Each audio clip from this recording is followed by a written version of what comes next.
I'm just going to invite Paul Critchley up to just come and say a very short little bit about Active Cornwall and a bit about the journey we've been on over the last few years, and how what our role in this particular opportunity might look like. So, Paul, over to you. Thank you all. I thought it would be useful just to put a bit of local context right at the start here. So we've had some great introduction from the guys at Sport England, but really thought it would be helpful to just, particularly for those in the room who may not be so sure about Active Cornwall's role and the organisation we are, just to give a little bit of a sense of that, because I think that's going to be important in the way we jointly take all of this work forward.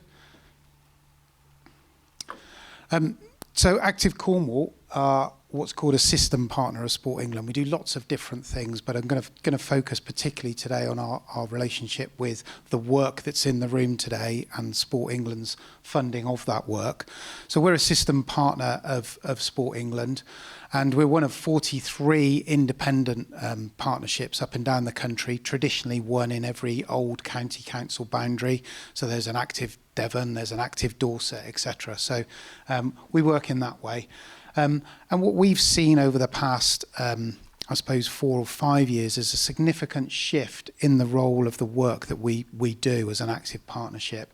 So we've shifted from our focus in the same way that James was talking about Sport England's strategic shift. We've done a similar thing locally, moving from active audiences to those who are least active, who needs our help most, and in which ways to become more active.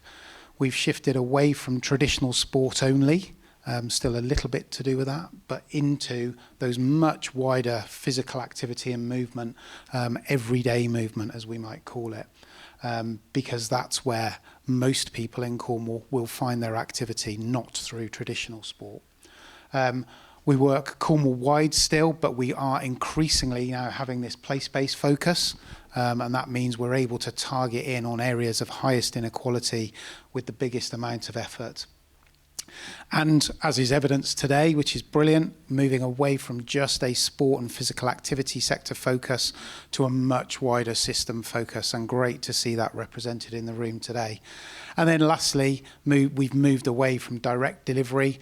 You won't find us with tracksuits out on the field here.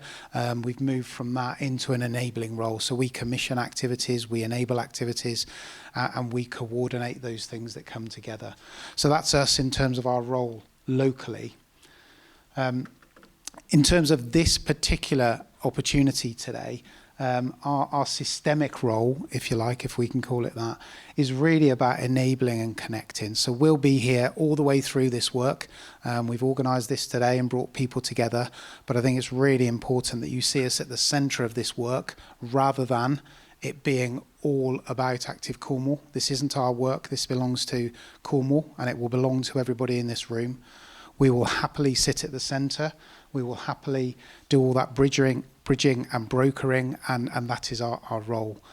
We won't want to or be able to lead everything, and neither will any individual in this room. So it's just a reiteration from me about the kind of partnership approach that's really needed to make this work really fly in Cornwall. So a great opportunity, and we'll be sat here at the centre trying to pull some of that together and to facilitate that. But we will want to work with every single one of you and more to make this work. So that was just from me in terms of the role of Active Cornwall. So thank you again for coming today.